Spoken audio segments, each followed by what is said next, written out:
Muli po, good morning sa ating lahat. Good morning po. Welcome sa ating Sunday School ngayon.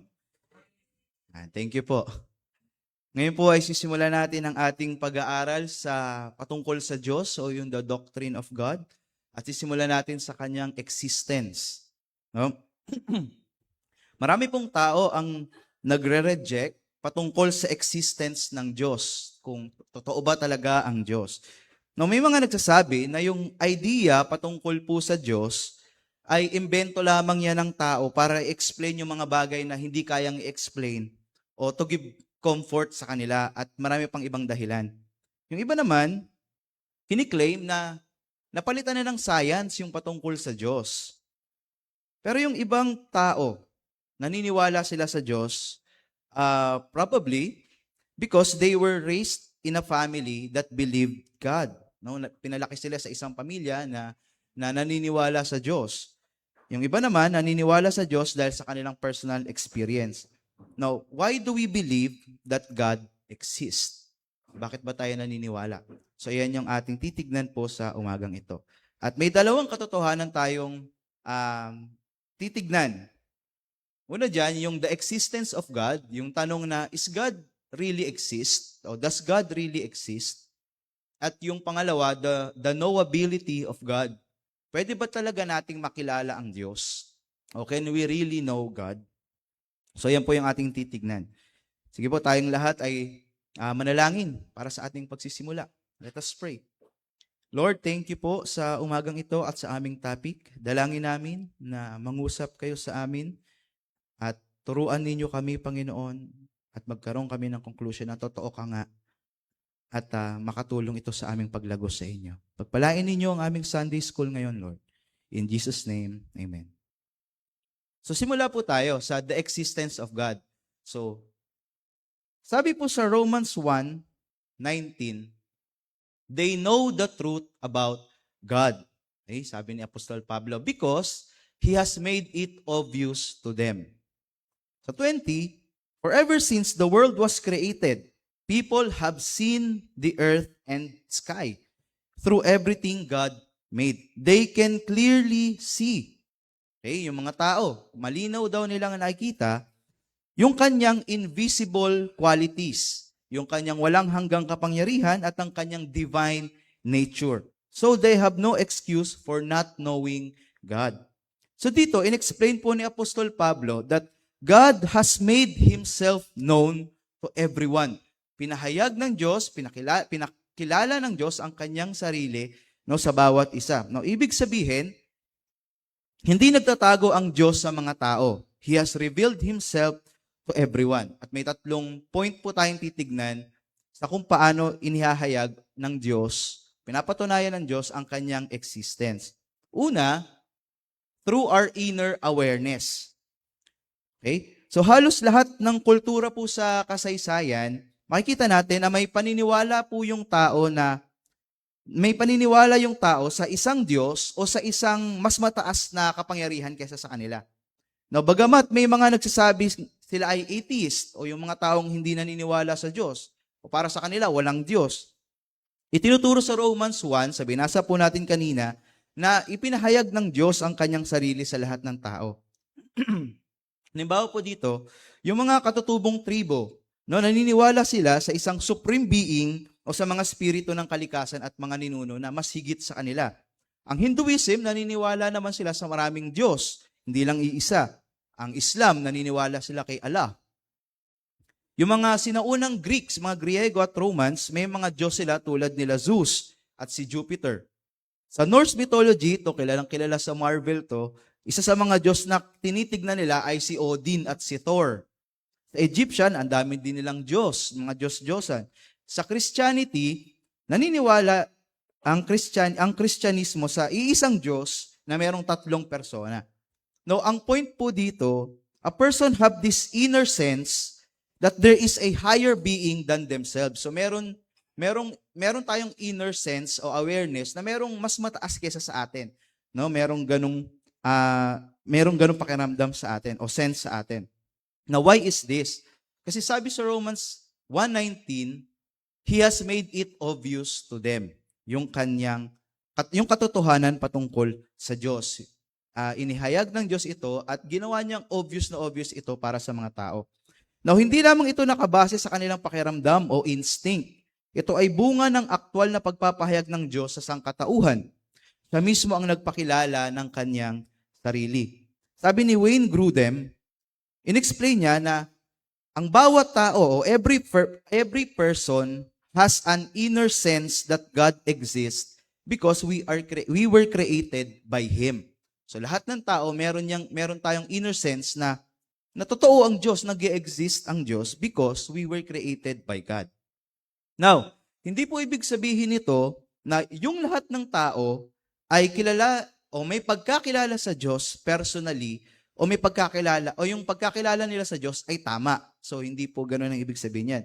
It only means every person has enough knowledge or awareness to recognize that there is a creator. So meron tayong enough knowledge o awareness o evidence na para ma-recognize natin na merong lumikha sa mundo.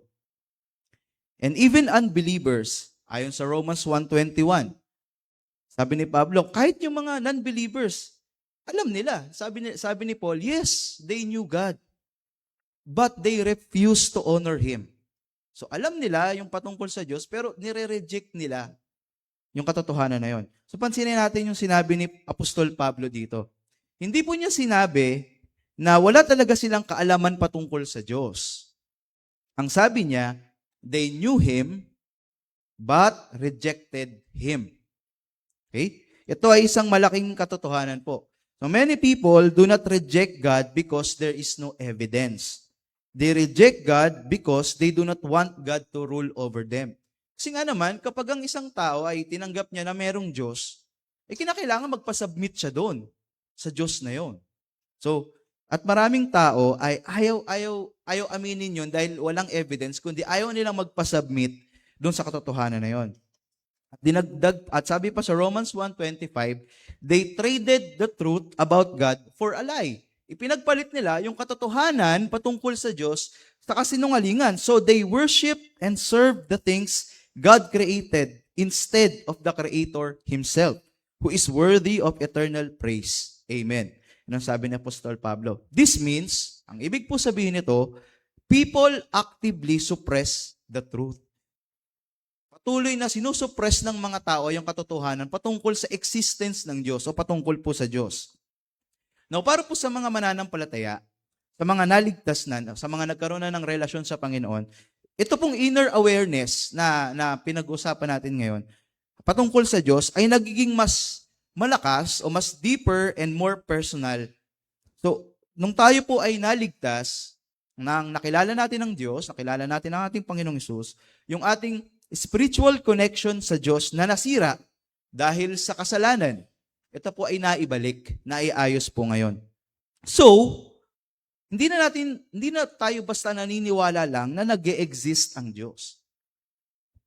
Ano na nangyayari sa atin? We begin to know Him more. Nagsisimula ngayon tayo na mas kilalanin pa natin yung Diyos. Hindi tayo basta nag-agree, oh yes, totoo ang Diyos, okay, nandiyan ang Diyos. Hindi, kundi mas nagkakaroon tayo ng eagerness na mas kilalanin pa natin siya o mas makilala pa natin siya. Sabi sa Romans 8:15, ang sinasabihan dito yung mga mananampalataya na, ang sabi niya, you receive God's Spirit when He adopted you as His own children. So, tinanggap natin yung banal na Spirito nung tayo ay naligtas at napasama sa pamilya ng Diyos, and now we call Him Abba, Father. So, hindi na lang tayo basta naniniwala na may Diyos, kundi sa pagpapatuloy na makilala natin siya, okay, pwede na natin siyang tawaging Ama o Abba, Father. No. God is no longer simply our Creator. He becomes our Father. Dagdag pa sa Romans chapter 8, for His Spirit joins with our spirit to affirm that we are God's children. Okay? So the Holy Spirit kino-confirm niya na tayo ay kasama na sa pamilya ng Diyos. At ito yung isang bagay na hindi naiintindihan ng mga hindi mananampalataya. So itong inner awareness. So yung una, inner awareness. Ikalawa, through creation. Okay? Sa pamamagitan ng lahat ng nalikha po dito sa mundo. So may mga papakita lang po akong painting. Familiar po ba kayo sa mga painting na ito? Yes, no? Si Mona Lisa, yung Spoliarium, tsaka yung The Starry Night. So magaganda po yung mga painting na ito at sumikat talaga ito. So maniniwala po ba kayo na itong mga painting na ito ay basta lumitaw na lamang yan ng ganyang kaganda, ng walang gumawa. Basta nag-appear na lang siya. Hindi, di ba? So a painting points to a painter. The same way, the creation points to its creator. Okay? Nung nakita ni David yung mga bituin sa langit at marami pang magagandang kumikinang, ang sabi niya sa Psalm 19, the heavens proclaim the glory of God, and the skies display His craftsmanship.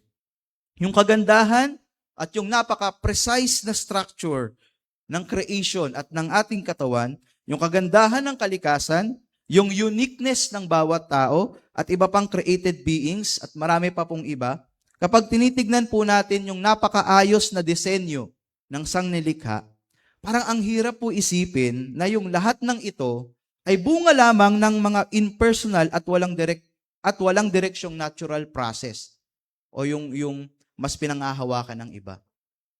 Na nag-evolve lang yan. Na parang ang hirap isipin.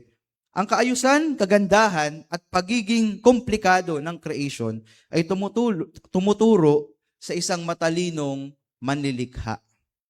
Sabi ni F.B. Hole sa kanyang commentary, creation bears witness to God and leaves humanity without excuse. So malinaw na malinaw, yung creation ay nagpapatotoo patungkol sa Diyos at wala tayong excuse dahil nakita na natin ito. Siguro po ang isa sa mga pinakamalinaw na ebidensya sa lahat ng nilikha ng Diyos patungkol sa kanyang existence ay ang tao mismo, tayo. Sabi sa Genesis 1, sabi ng Diyos, let us make human beings in our image to be like us. Yan ang sabi ng Diyos kung paano niya nilikha ang tao. Ang iba, sinabi niya magkaroon ng liwanag, magkaroon ng ganito, magkaroon ng ganyan. Pero pagdating sa tao, ang sabi ng Diyos, gawin natin ang tao ayon sa ating wangis upang maging kagaya natin. No, ayon dito, ayon sa Genesis, ang tao ay hindi lamang produkto ng impersonal na proseso ng kalikasan.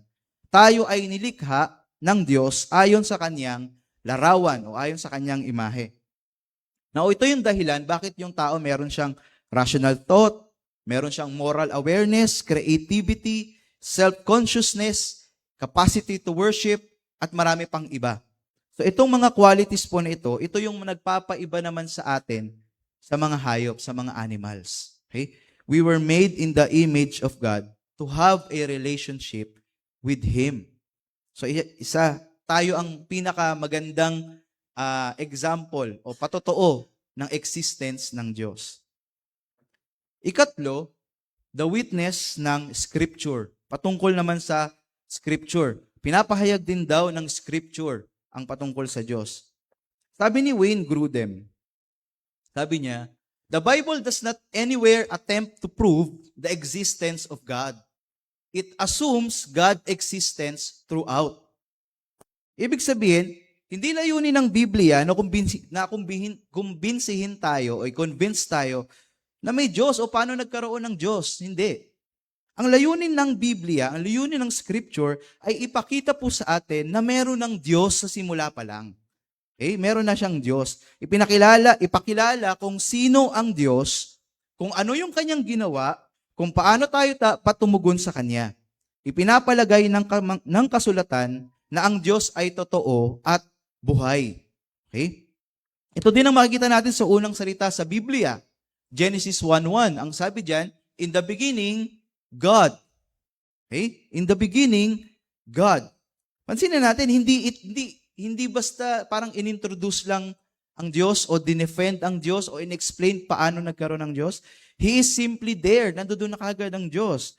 Nandoon na siya. Wala pang kahit anong nandito sa mundo, nandoon na siya. Wala siyang pasimula, wala rin siyang wakas. The Bible begins with God and ends with God. So yun ang makikita natin sa Scripture. from Genesis to Revelation, yung existence ng Diyos ay tinatrato bilang unquestionable reality na parang hindi mo mapapasubalian na meron talagang Diyos pagka binasa mo ang scripture. At ito ay napaka-significant, napakahalaga. Dahil isinulat po ang Bible ng approximately mga 40 authors, human authors, and roughly 1,500 years bago ito nakompleto sa tatlong magkakaibang kontinente. And yet, throughout all those writings, doon sa buong mga naisulat na iyon, meron silang remarkable unity patungkol sa Diyos. Napaka-consistent ang kanang ipinapakita patungkol sa Diyos na merong isang Diyos, merong walang hanggang Diyos, may Diyos na lumikha ng lahat, merong banal na Diyos, sovereign God, at merong Diyos na handang tumubos sa atin. Yan ang pinatutuhanan ng lahat ng mga author na yan, kahit hindi sila nagkita-kita. Hindi sila nag-usap-usap. Nung isinulat nila yan, yan ang kanilang ipinapakita. Siguro may nagsasabi sa atin, tao lang naman din ang gumawa niyan. Why should I believe the Bible? So, merong mga several na reasons na pwede natin maipakita. Una, the Bible contains fulfilled prophecy. Pag sinabing prophecy, ito yung mga hula na mangyayari sa hinaharap. So, hundreds of biblical prophecies have been fulfilled exactly as God foretold. Kung ano yung sinabi ng Diyos, nangyari na. At daan-daang mga prophecies na ang naganap ayon mismo sa sinabi ng Diyos. Ikalawa, the Bible possesses remarkable unity. Ang mas makaka-amaze dito, lahat ng scriptures tells one unified story of God's plan of redemption. Okay? Merong plano ang Diyos at ang scripture, bagamat iba-iba ang author, iba-iba ang panahon, iba-iba ang lugar, meron silang iisang kwento kung iisang sinasabi sa kung ano yung plano ng Diyos para tubusin tayong lahat. At hindi sila nagkakasalungatan sa mga bagay na ito. Meron silang remarkable unity. Ikatlo, the Bible has transformed countless lives. May mga nagpapatotoo dyan. Mga tao na kung saan nung nabasa nila ang Biblia, nakita nila ang katotohanan, nabago ang kanilang buhay, nakilala nila ang Diyos. At of course, pang-apat, Jesus Himself affirmed the authority of Scripture. Even ang ating Panginoong Hesus, nung siya ay nandito sa mundo, nagko-quote siya ng mga verses. Although wala pang mga verses no, nagko-quote siya ng mga talat, ng mga sinasabi ng mga prophets sa Old Testament. Binabanggit niya yung kanilang mga sinasabi. Nagko-quote siya ng kanilang mga sinasabi. Now, Scripture reveals God's character. No, dito din natin makikita, ano ba yung karakter ng Diyos na ito? Without Scripture, okay, kung wala yung Scripture, maaaring alam natin na may Diyos. Alam natin na mayroong lumalang ng lahat ng bagay. Okay? But we would not know what He is. Hindi natin alam kung ano siya. Alam lang natin may lumikha, pero hindi natin alam kung ano siya.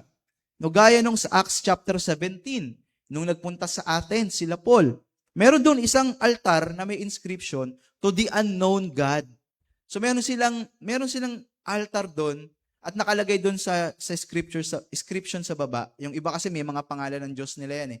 Pero yung nakalagay doon to the unknown God. So alam nila na merong Diyos pero wala silang kaalam-alam sino ba tong Diyos na to. Kaya ginamit ni Pablo ngayon yung pagkakataon na yun para ipakilala sa kanila kung sino ba yung tunay na Diyos. Okay? Through the Scripture, nalaman natin ang Diyos ay holy, loving, merciful, and just. At marami pang ibang karakter ang nalaman natin patungkol sa Kanya.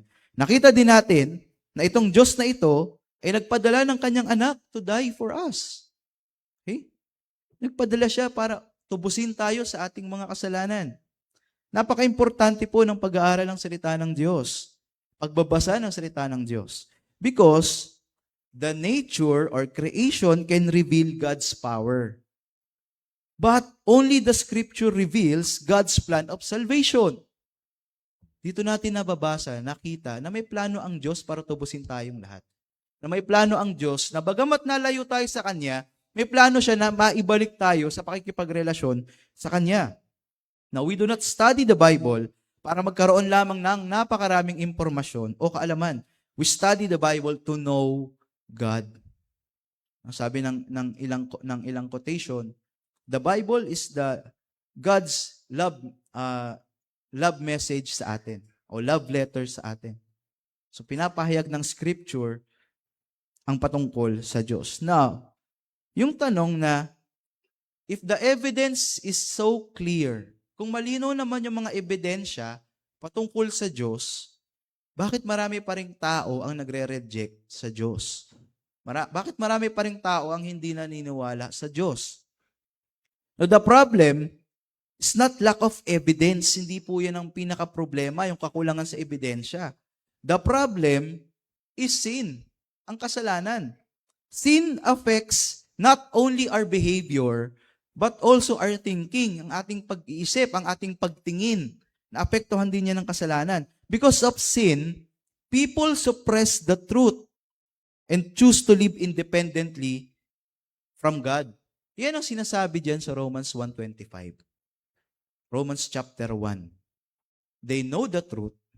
Alam nila exactly kung ano yung katotohanan. Alam nila yung patungkol sa Diyos. But they exchange that truth, yung katotohanan na yon, about God, for a lie, to a lie, sa isang kasinungalingan. But rejecting the truth does not eliminate the truth. Tama po ba? Yung absolute truth, hindi naman bababago yan kahit anong reject natin eh. Pwedeng i-deny ng tao na, di naman totoo yung gravity eh. Pero, ang reality, meron. May gravity. Likewise, a person may deny God. Pwedeng i-deny ng Diyos, i-deny ng tao ang patungkol sa Diyos, but God remains God at hindi po nababago yung kahit anong evidence ang i-reject nila patungkol sa Diyos, hindi mababago yung katotohanan po na yon. Now, ikalawa, the knowability of God. Can we really know God? Pwede ba talaga natin siyang makilala? At meron pong dalawang katotohanan na dapat nating tignan o makita dito. Una, we can never know God fully. Ikalawa, we can really know God truly. So ano pong ibig sabihin nito? Now, ang isang katotohanan na kailangan nating maunawaan ay God is incomprehensible. Okay? God is incomprehensible. Now, hindi po ibig sabihin nito ay na hindi natin pwedeng makilala ang Diyos. Okay? The word incomprehensible simply means that God cannot be fully understood because He is infinite. Tayo mga finite being lang tayo. Okay, hindi kayang maintindihan ng ating limitadong kaisipan ang kadakilaan ng walang hanggang Diyos. So hindi natin lubusang maiintindihan yung ganon. Kung pipilitin po natin na maintindihan ang lahat patungkol sa Diyos, no, parang sinusubukan natin na ilagay yung tubig galing sa Pacific Ocean, yung tubig ng Pacific Ocean, ilalagay sa isang maliit na baso. Parang ganon yung ginagawa natin. Okay? Kaya sabi sa Isaiah 55, ito na pala yun. Isaiah 55, sabi dyan, for just as the heavens are higher than the earth, sabi ng Diyos, so my ways are higher than your ways, and my thoughts are higher than your thoughts. So kung ano man yung ating kaisipan, ano man yung ating mga bagay na hindi natin maintindihan sa Diyos, unang-una, hindi naman sinasabi ng Diyos na kailangan mong maintindihan itong bagay na to.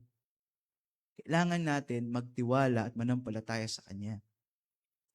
God is infinitely greater than us. So ano ang dapat na tugon natin sa katotohanan na to na incomprehensible naman pala ang Diyos?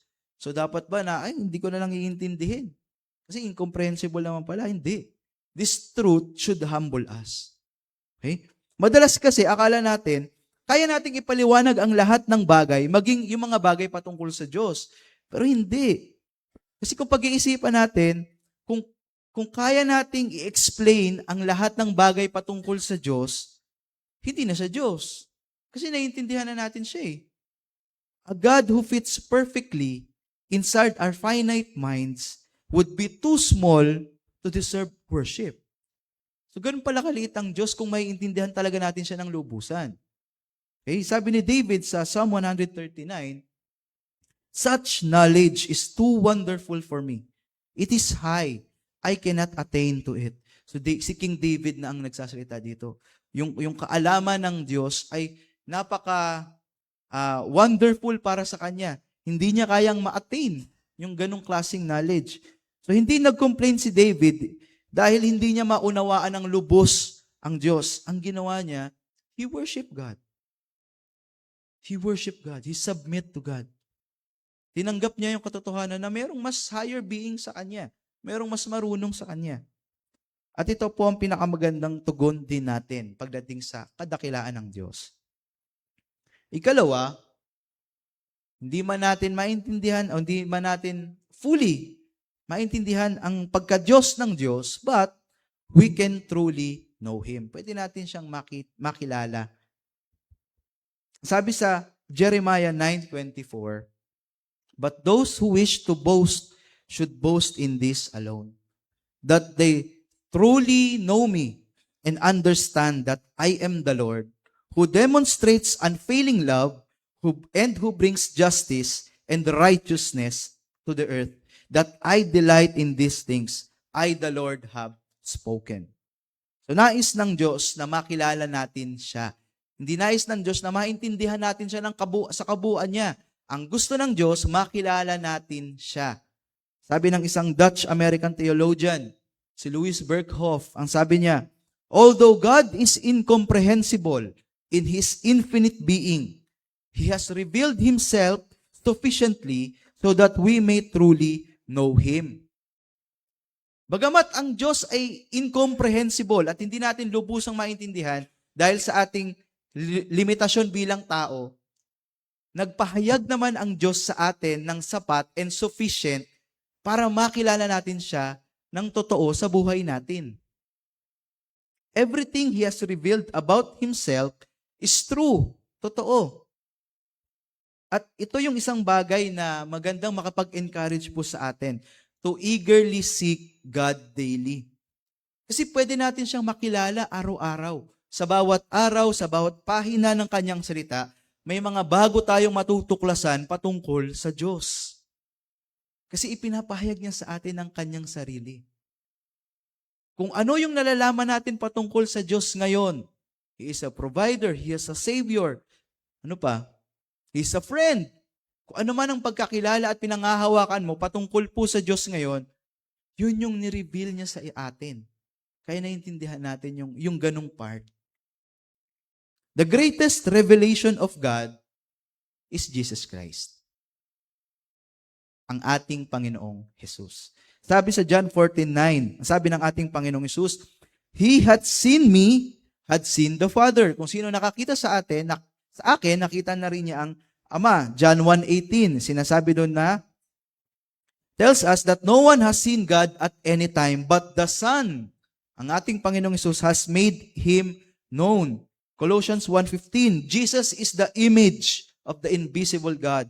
Hebrews 1:3, Jesus is the brightness of His glory and the exact representation of God in flesh. If you want to know God, ano ba ang Diyos? Kung gusto natin siya maintindihan bilang tao, tignan natin ang ating Panginoong Hesus. Paano niya trinato yung mga makasalanan? Paano niya trinato yung mga bata? Paano siya nag-respond sa suffering? Paano niya ipinakita yung kanyang compassion kahit sa kanyang mga kaaway? Paano niya demonstrate ang kanyang holiness kahit nandito siya sa mundo na makasalanan? Everything we see in Christ perfectly reveals the Father. Kung gusto natin na makilala ang Ama, ipinahayag niya ang kanyang anak.